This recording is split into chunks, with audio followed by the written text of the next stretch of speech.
A little experiment with this problem with the El Camino. Not starting after you shut it off when it's warm. When it sits for maybe 15 minutes to 50 minutes, roughly. What I did was I cracked the gas cap open, and it just, you let the pressure out. I don't know if that's going to do a damn thing, but we're going to give it a shot. And the other thing is, like I said, I got the fuel pressure regulator coming in, which should keep, if there's any hot gases that are being heated up, on a line, pushing more pressure into the carburetor after the underhood temperature goes up, after the engine's shut off. Underhood, it gets hot. Maybe that's causing something to flood or bubble up or some bullshit. I don't know what's going on, but that's another thing I got coming in, because that fuel pressure regulator will keep it at 5 pounds irregardless, and that's really what this smaller 500 CFM Barry Grant Demon, which is a Holly, that's what it needs. 5 pounds. I mean, this is not some 850 double pumper freaking big block or some garbage like that, you know what I mean? So if it's running at 6.5, 7 pounds on a new fuel pump, that might be a little high. And that might be, it runs great. It runs great, pulls the trailer great, pulls the trailer up hills, it pulls from a standstill uphill, pulling weight, no problem. It started it up this morning, cold, started right up, boom. And I could start it within 5 minutes after shutting it off. Give it about 15 minutes or so. I shut it off about 4 o'clock. Now it's not that hot right now, but we're going to see if it cranks up pretty good. And then what I'm going to do, if it does, I'm going to put a 1/16 of an inch hole in that cap. Not even an 1/8 inch, maybe a 32nd, a real tiny one, just so it vents a little bit. Real tiny vent, although it's not supposed to be vented. If this works, screw it. And then it'll have the 5 pound regulator. It's already got a spacer on the CARB because I needed an adapter to put the Holly spread bore, whatever the hell you call that thing. I don't know, square bore, whatever the hell it is, square. I don't know, it's a different bolt pattern in this than the 2-barrel Rochester intake manifold that was on here. This is a 350 engine, okay? But it's got a 2-barrel Rochester intake manifold. I know it should be a better one, but I don't care. I don't freaking race the car. So we'll see what happens. I opened that up and went like that. Maybe that's doing it. I don't know. We'll find out. If it works, you'll hear about it right now. Well, it's about half an hour later. It did stop the car about 4 o'clock. So I don't know if it's hot enough to really make a difference. We'll see what happens here.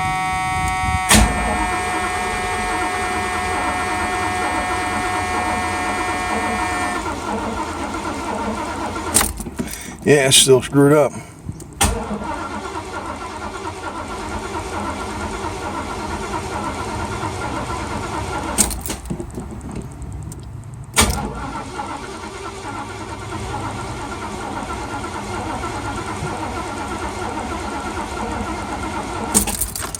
Yeah, it's old vapor lock.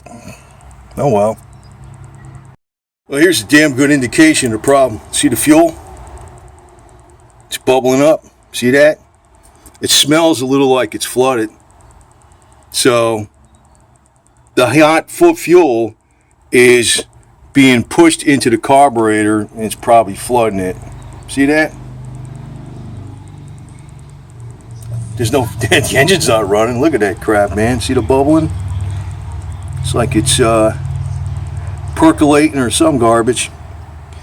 So, and when I get the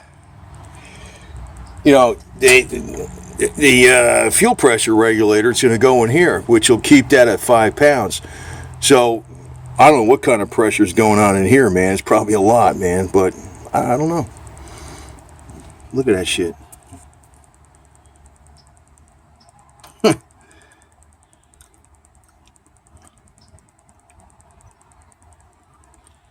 It's like there's fuel being pushed in there, man. That's why it's not starting. So, give it about an hour. With the hood opened up, it'll start up.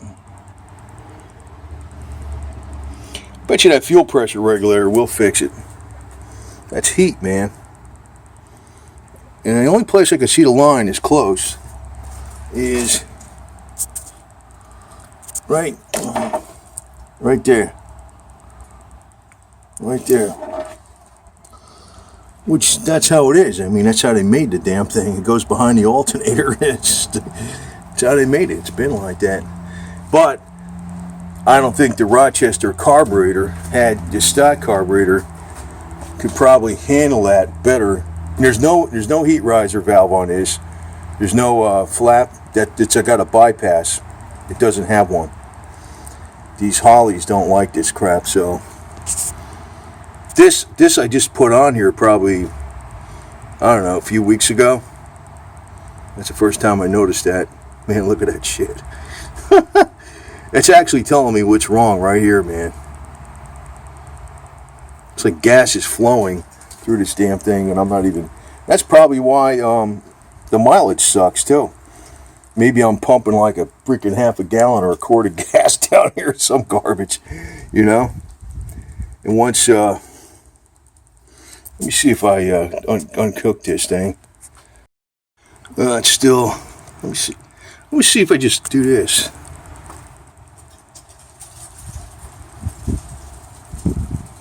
See that?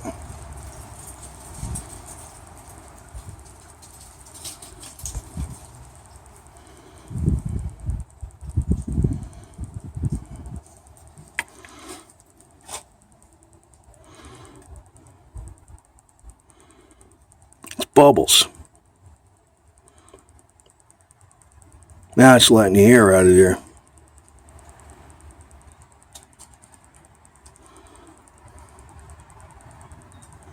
Look at that.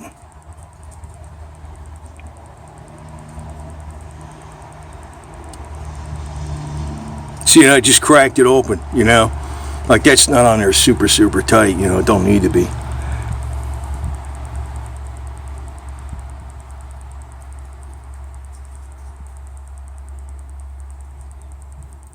That's a trick. Let's see if I can start it now. It's like a wrench, you know? Let's see what happens here.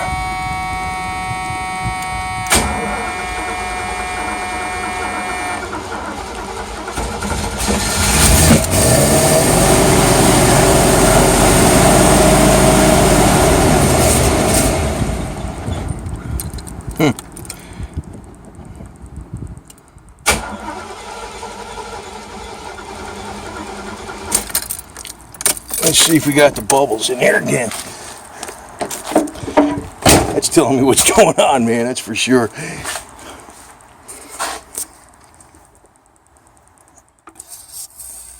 Oh, I can hear.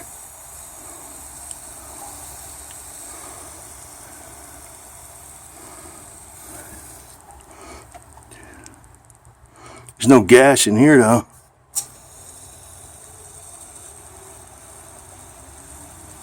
See that?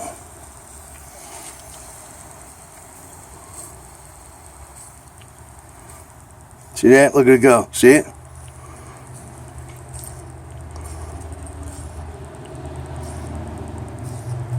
It's definitely vapor lock. Look at that shit.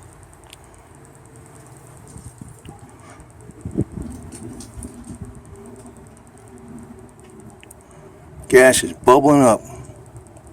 It's kind of cool having this filter. I can see what the hell's going on. I never had a metal one here before.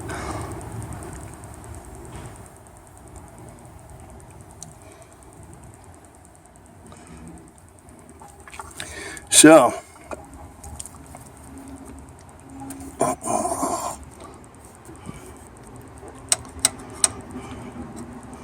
wonder if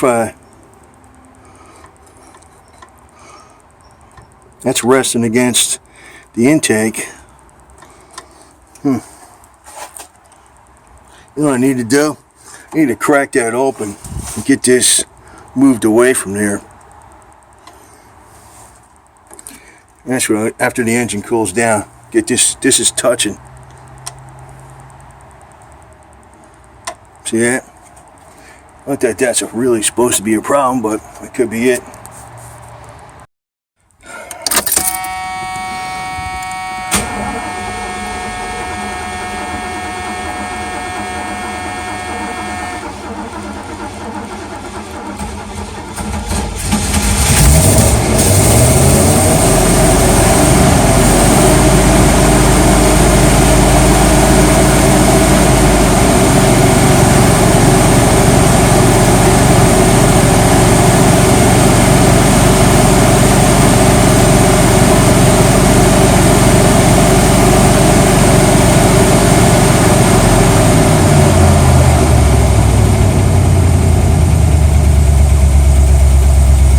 Yeah, it's cool.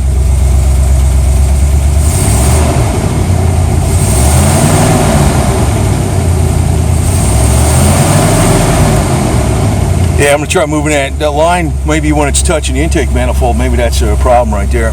So it's bubbling up the gas.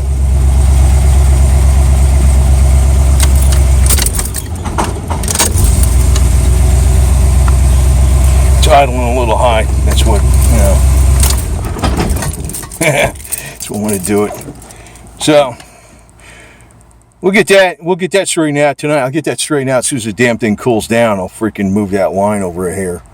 And I also know that I can crack that open at the carb and relieve the pressure and probably get it going. That's just do that a couple times and that'll get it going if I ever have that problem again. But that line, I guess, and I don't know if I can put something on that line or wrap it. That's gonna be the next thing. Actually, after I move that line away from there, I'm gonna see if I can get some kind of something I could put over this thing to keep it from getting heat on it. You know, I don't know what. I'm not sure what, man. But you know, maybe that'll fix it right there. Maybe just even the heater hose. Lent the heater hose. Just rest it, or heater hose like some of this crap. Just slide that over that. This way it's in rubber, right? And it can't be, you know, it's got something that, you know, should help it out a little bit. Anyway, that might be a wrap. Well, I tell you what, I'm not going to upload this video right now. I'll see if I can get it fixed up. And once I move that line around, away from there, I'll put a lengthy heater hose on there. And we'll see what happens.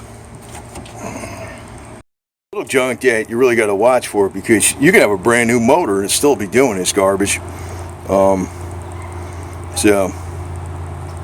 if we look now that I ran it, you see, it's got colder fuel that went in there, right? There's some pressure, no bubbles, see? But it's running some out of there, right? See that? And as with the hood open, probably, I notice if I have the hood open, I usually can start it up, you know? So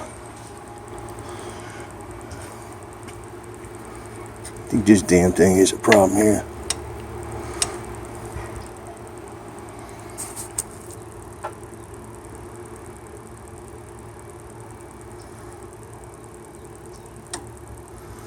Yeah, that metal's touching that shit, so, you know, not that it's wrong, but still, we're gonna get that away from there. We'll get that away from there. I'll slide a 5/8 heater hose over it on top of that, and then let's see how it works tomorrow. Well, you can see right here, it's a rubber hose going around the fuel line and down in there. I don't know if you can see that in there. Go straight in there, man. Right there. Right in that oblong hole past there. That's the 5/8, it's a 3/4 inch heater hose that I split open, and it's kind of like jammed up in there, wedged up in there, because that I think pieces of that fuel line were actually touching a water pump, and that's just exactly how this car was designed, man. So I'm going to give it a test run right now because I'm curious, even though it's cooler at night, but it even does it at night. And by the way, from my Bedini battery charger, this thing finally went on the green light after about, I don't know, I guess 7-8 hours, even though I had it fully charged up on the Schumacher regular charger. That goes to show you how much that charger conditions the batteries, really desulfates the hell out of the plates. And you can see the hose right there. Right there, see? Right there. So that was running. I don't think it was so much of a problem near the block, but the top of the water pump, you can't see it. I had to move the alternator out of the way to get at it. The top of this water pump was touching it. I think it was touching it. At least it was definitely touching right there. So that, and you saw that fuel boiling, so I'm gonna give it a test run, see what the hell happens here. It's about 25 minutes and see what happens here. I don't know. I gotta shut this radio off. Oop, can't take it out of gear, dummy. Shit. So excited.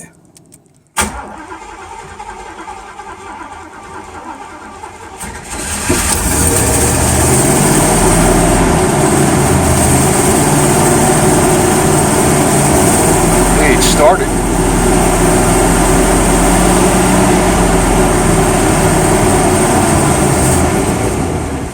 Stalled too, man.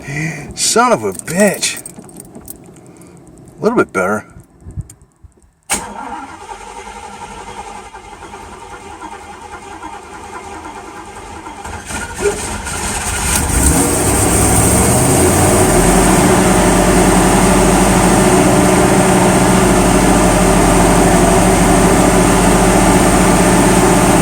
Hey, at least I can get it started.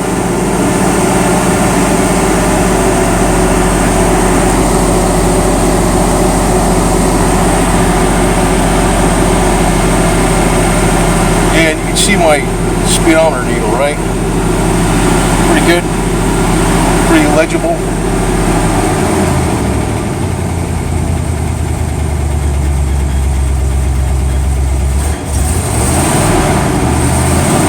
You know what? That's an improvement. Screw it.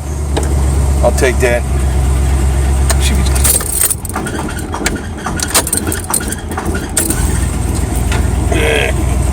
I got it idled up pretty high. Yeah, that's good enough. That improved it. It's definitely the freaking underhood temperature. That's the problem. But at least it can start. I think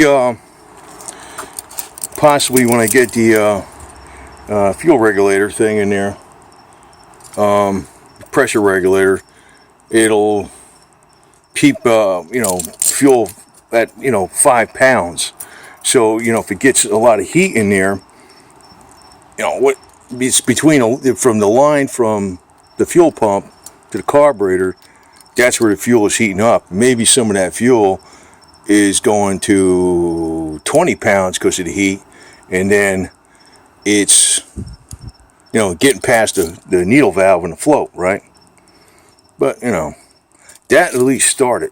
That is 100 times better. It's not that great, but it's better than it was. A lot better. At least I don't have to get out there with a can of starting fluid. So, and I guess maybe, I don't know what the solution is. Maybe to get a braided fuel line and totally route it someplace else. I don't know. I have no idea, man. It's ridiculous. So, we'll see. I'm not gonna go to messing around with that until I find out and get that fuel pressure regulator. And if it starts up pretty good, if I can at least get it, maybe if I got to crank it a little bit and it starts up, fine. But if it always starts up when it's hot, fine. It's good enough. I don't give a shit. That helped it. That definitely did help it. It's not perfect, but it helped it. Now, just checking to see for bubbles. I don't see any bubbles, so.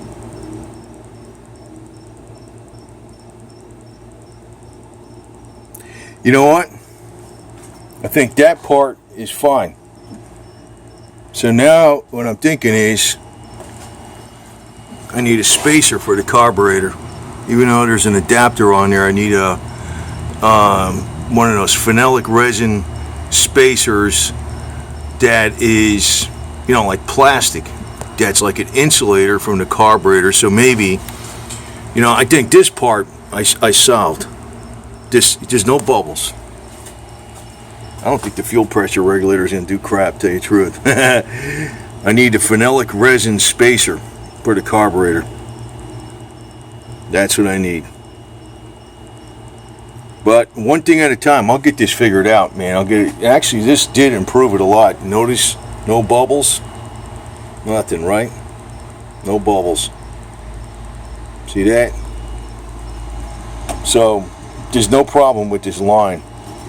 If there's still a problem, it's the gas that's actually in that carburetor. And there's an adapter on here, but I think it's a metal adapter.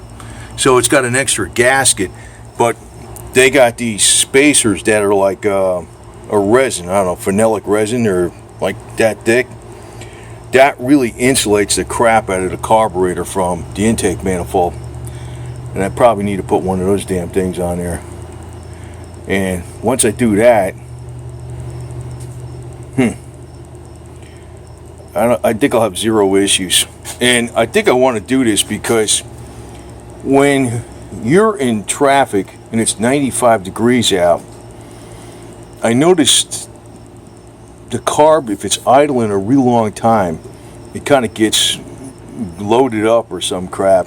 And what I think's going on is the fuel is boiling up in the carb itself. So I did fix this issue. The one with the line. That's fixed. I'm pretty sure that's fixed. No bubbles. Next is the carb. I don't think the fuel pressure regulator, it's probably just icing on a cake. Because now that I see there's no bubbles, I'm thinking to myself, if I put a fuel pressure regulator on here, this is not bubbling where it's forcing more fuel down in here. It's just too hot up on here. But still, that's still overall that's improved a lot. So I'll get the spacer for this thing and the gaskets, and we'll install that. And I'll bet you I'll have this 100% perfect because, you know, eventually, you know, I might get a brand new engine for this thing. But you know, you got to have all this crap together exactly correct. You put anything brand new in there, it don't matter. You got to have all your other stuff. And that carb is, I like that carb because it's simple. This thing does run very well. Pulls great from a standstill, pulls great from hills. Cruises nice. It's got nice, you know, acceleration, cruising ability. It just runs great when you're freaking driving it. It's just when you stop it and it's heated under the hood. It starts up good when it's cold. No problem. Starts right the hell up. I started, you know, we had a few days here in Florida. It wasn't, you know, it doesn't get extremely cold, but it was in the upper 20s. I went in here and I tried to start it right up. I tried to start it, started right the hell up. No problem. It was good to go. It's the only issue this thing has. If you let it sit 5 minutes, I could start it up. It gets around 10-15 minutes or so. Then up to about an hour to, you know, if you let it cool down a lot, it's, you know, if you let it, it doesn't even have to be cooled down all the way, but say it's sits an hour, maybe a little over an hour, you could start it right up. Because usually when I'm in the gym, I go in the gym, I come out, I can start it right up. But I'm usually in the gym a total of a good hour, right? And that's why it's not a problem. But if I go in a store, I might be in there about 30 minutes, especially if I'm coming out in the afternoon. Now, but this did start. This is a lot better than it was. Way a lot better. So we're going to order that spacer plate for this. I can figure that's a Holly 2-barrel. Figure out where that is, and we'll put that in there. Watch between that spacer. Pressure regulator still should have one of those on there to be absolutely correct. I put that on there, it'll be 0 issues. And then after the 0 issues, I'm going to put those better spark plugs in there, those iridiums from iridium plugs from Autolite. And this thing's probably going to run extremely well. And then after that, I'm going to change out this inner fender because it was cracked. There was an accident in this thing a long time ago, not before me, right? And I'm going to mount, only reason I'm going to change out this inner fender, I'm going to mount the HHO unit, the bubbler to this, and the plates are going to be mounted to the frame down there where the radiator is, and we're going to run HHO in this thing. I'm going to get a K&N air filter for it too, a 2-inch air filter that's 9 inches in width, 2-inch height. So we'll see if we can start improving the mileage on this thing.